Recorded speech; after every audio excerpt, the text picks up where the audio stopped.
Adriana Diaz joins me now from Orlando, Florida. Adriana, nearly all of Florida is in the path of this hurricane. How are people in Orlando preparing?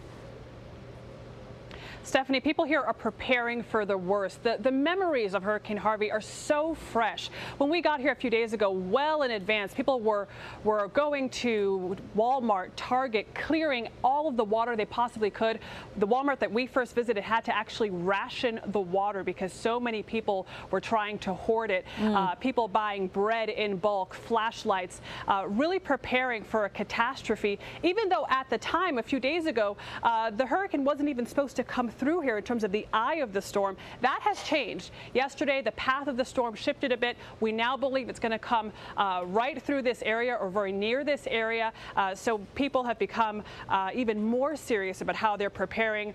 People are rushing to get gas, filling their cans of gas to make sure that they have extras, getting sandbags from the county and the city to make sure that they can protect against any kind of flood event that might happen. But really the focus here is going to be the wind and the rain. We're not going to see the type of flooding that we saw in Harvey.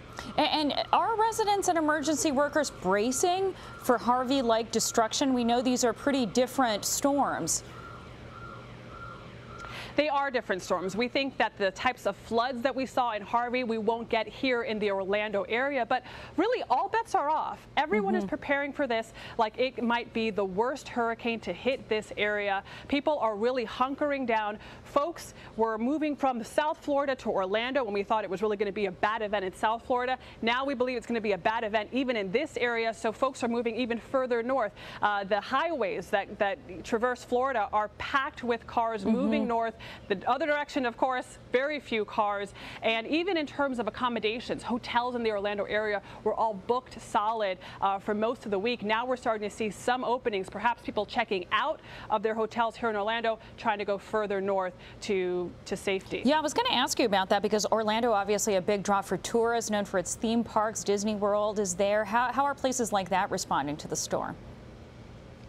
Disney World was hanging on for a long time. They said they were going to remain open. They said that as recently as yesterday, I believe. Today they announced they will close on Saturday night.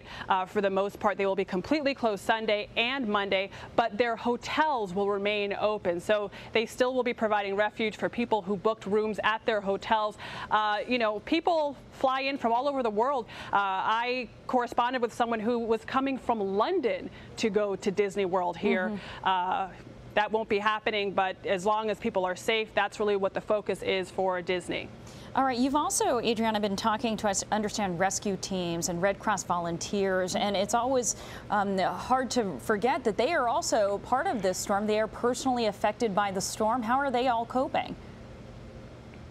Stephanie, a lot of the people who are going to be helping in this storm will also be victimized by this storm. We met Red Cross volunteers, fire and rescue workers who are based out of here, who live in this area. The folks who are based out of this facility, they spent days in Hurricane Harvey. They rescued almost 900 people, and now their hometown is in the eye of the storm potentially. So they still have to go out. They still have to help their community, but they have their families back home who they're worried about. So one rescue worker that we interviewed today said he really feels torn because he knows he has a duty. He wants to do that duty, but he also knows that he's leaving his family behind. They're trying to prepare as well as they can, but it's really difficult.